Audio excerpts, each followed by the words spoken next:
ఆర్థిక మంత్రి యనమల వ్యాఖ్యలపై జనసేన అధ్యక్షుడు పవన్ కళ్యాణ్ ఘాటుగా స్పందించారు. ఎంతో బాధ్యతగా రైతుల సమస్యలను ప్రభుత్వం దృష్టికి తీసుకెళ్లితే విఘ్నతతో పనిచేయడం మానేసి వెటకారం చేస్తున్నారని విమర్శించారు. స్వర్గమో త్రిశంకు స్వర్గమో రాజధాని నిర్మాణమయ్యాక ఆలోచించవచ్చని ట్వీట్ చేశారు. హైదరాబాద్లో సినీ పరిశ్రమకు ఇచ్చినవి పంట భూములు కాదని తెలిపారు. సినీ పరిశ్రమకు ఇచ్చిన భూములు కొండలు గుట్టలన్న విషయాన్ని యనమల తెలుసుకోవాలని సూచించారు. హైదరాబాద్ కొండల్లో విశాఖ కొండలో తనకు స్టూడియోలు లేవని తెలిపారు. త్వరలో బేతపూడి ఉండవల్లి పెనమక రైతులను కలుస్తారని పవన్ ప్రకటించారు.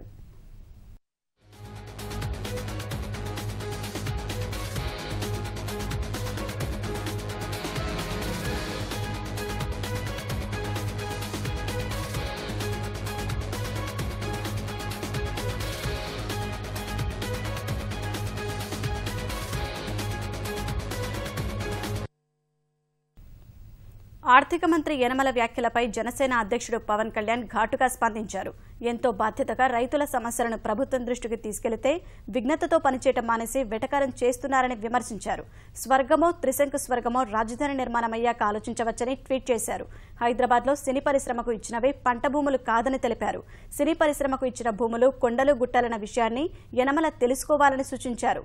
హైదరాబాద్ కొండల్లో విశాఖ కొండలో తనకు స్టూడియోలు లేవని తెలిపారు.